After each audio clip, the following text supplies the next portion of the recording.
हमारे हिंदुस्तान की अजीम शख्सियत शेख अबू बकर अहमद किबरा यानी ग्रैंड मुफ्ती ऑफ इंडिया ने इंटरनेशनल इस्लामिक पर्सनालिटी अवार्ड हासिल किया।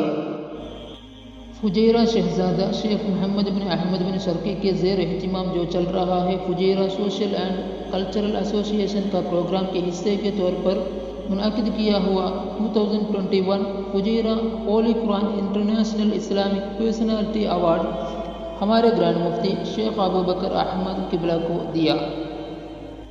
Fujairah social and cultural association के सदर खालिद अल दनहानी ने एक न्यूज़ कॉन्फ्रेंस में कहा कि तालीम, अमन और चैरिटी वर्क के शोबे में गुज़िश्ता 50 सालों से हिंदुस्तान और यूएई के ताल्लुकात की तस्दीक के लिए उस पर गौर करते हुए बैनुल अक़वामी शख्सियत अवार्ड के लिए मुंतखब किया गया है।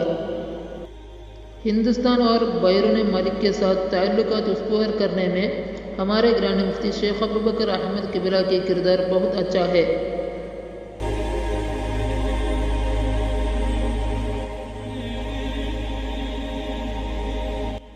इस वीडियो देखने के बाद दूसरों को यह वीडियो देखने की तरगीब दिलाएं।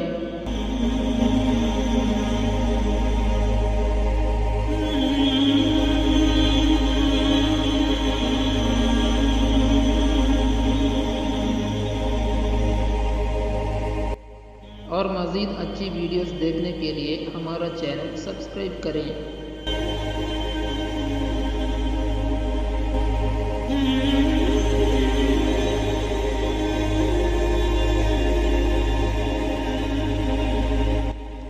अगर आपको ये हमारी वीडियो अच्छी लगती तो इसे लाइक करें और शेयर करें और सब्सक्राइब करें। सिर्फ अगर आप सब्सक्राइब करते हैं तो आपको हमारे अपलोड करदा तमाम वीडियोस मौसूल हो जाएंगी, लिहाजा सब्सक्राइब करें।